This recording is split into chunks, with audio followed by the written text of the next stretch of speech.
One जंगल में बहुत सारे पशु पक्षी मिलजुल कर रहा करते थे। उसी जंगल में लाडो नाम की चिड़िया अपने दो बच्चों के साथ रहती थी। लाडो बहुत मेहनती और दयालु चिड़िया थी। दिन होते ही अनाज की खोज में जाना और शाम होते ही वापस आकर अपने भूखे बच्चों को खिलाना, यही लाडो का काम था। उसके पड़ोस में ही बुलबुल चिड़िया रहती थी। उसके भी दो बच्चे थे। उसका घर मिट्टी का था। उस वजह से उसे गर्मी के मौसम से बड़ी राहत मिलती थी। चलो बच्चों, अब नहाने का समय हो चुका है। चलो चलो नहाने। नहीं मम्मी, हमें नहीं नहाना। हम घर से बाहर कहीं भी नहीं जाते, फिर भी आप हमें रोज रोज नहलाती हो। अरे बच्चों, तुम दिन भर खेलते रहते हो, इस वजह से तुम गंदे हो जाते हो। अगर रोज नहीं नहाओगे तो तुम्हारे पंखों से बदबू आने लगेगी। बुलबुल के बच्चों को नहाना पसंद नहीं था, फिर भी बुलबुल उनको जबरदस्ती से नहलाती थी।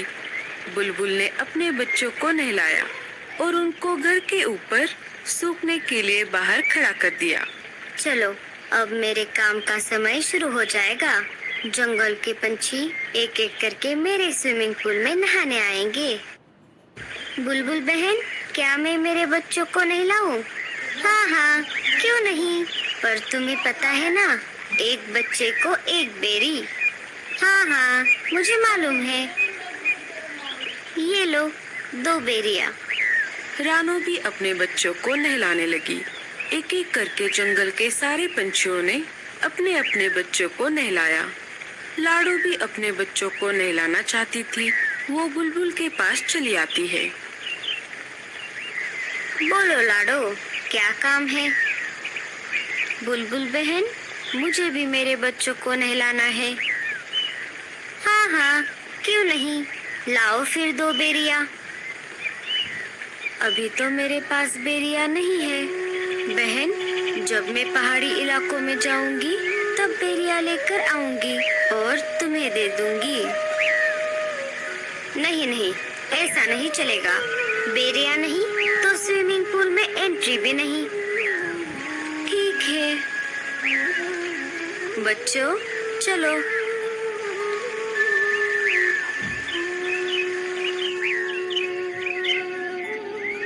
माँ, हमें भी बुलबुल आंटी के स्विमिंग पूल में नहाना है। लाडो ने बच्चों को समझाते हुए कहा। नहीं बच्चों, हम नहाने के लिए नदी में जाएंगे। वहाँ का पानी साफ सुथरा है। लाडो अपने बच्चों को स्विमिंग पूल में नहलाना चाहती थी। बेचारी लाडो कर भी क्या सकती थी। बेरियों का पेड़ ऊंचे पहाड़ी पर था और लाडो अपने बच्चों को अकेला घर पर छोड़कर उतनी दूर नहीं जाना चाहती थी। वो अपने बच्चों को लेकर नदी पर आ जाती है और एक एक करके उनको नदी के पानी में नहलाती है।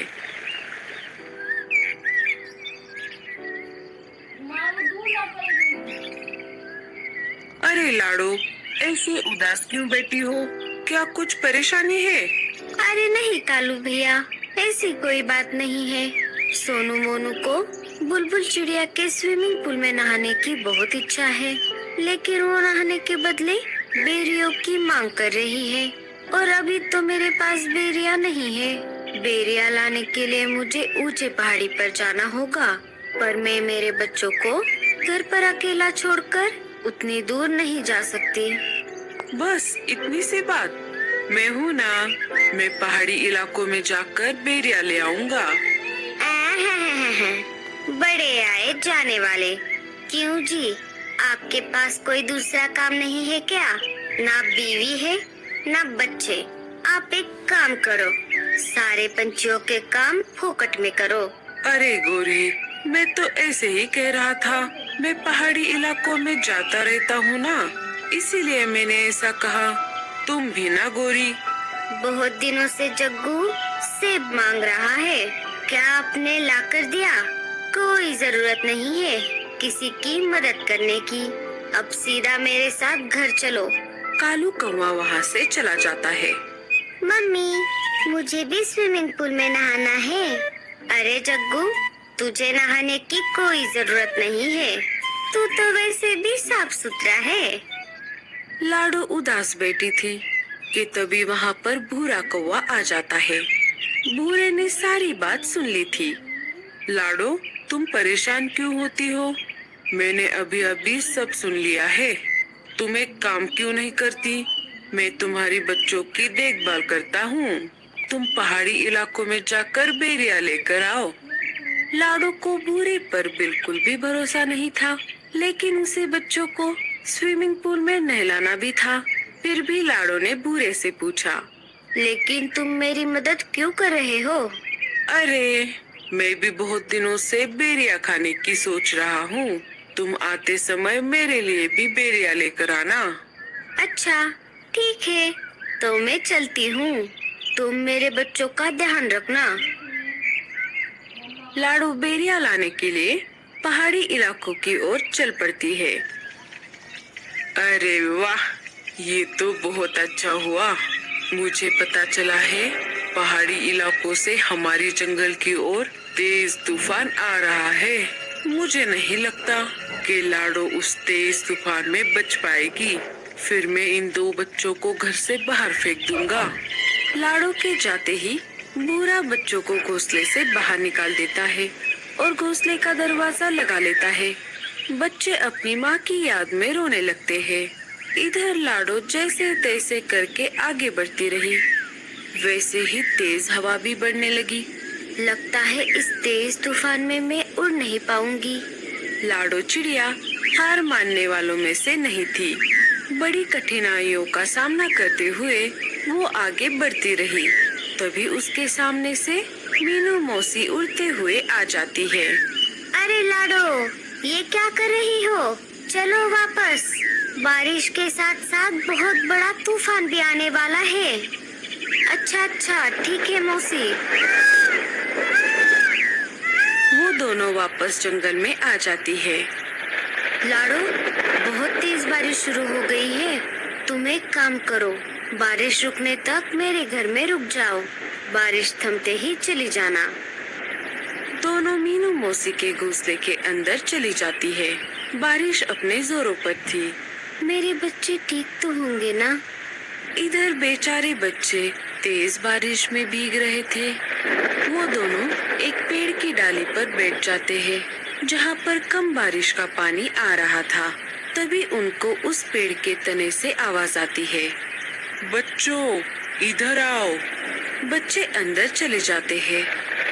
इधर भूरा कौवा मजे में घोड़े बेचकर सो रहा था। तभी एक तेज हवा का झोंका आ जाता है और भूरे कौवे का घोंसला पानी में गिर जाता है। भूरा घर का दरवाजा खोल नहीं पाता और वो डूब जाता है। थोड़ी देर बाद बारिश कम हो जाती है। लाडो वापस अपने बच्चों को देखने उसके घोंसले की तरफ आ जाती है और देखती है तो क्या, उसका घोंसला तो वहाँ पर नहीं था। वो सब तरफ खोज करने लगती है। तभी उसे बुलबुल चिड़िया मिट्टी में दबी हुई दिखाई देती है। लाडो, मुझे बचाओ। मेरा मिट्टी का घर बारिश में गल गया और मैं मिट्टी में धंस गई। अपनी जान की परवाह न करते हुए लाडो बुलबुल चिड़िया को गीली मिट्टी से बाहर निकालती है। लाडो, मुझे माफ कर दो। मैंने तुम्हारे साथ बहुत बुरा बर्ताव किया। लाडो बुलबुल को कुछ न बोलते हुए अपने बच्चों को खोजने लगी।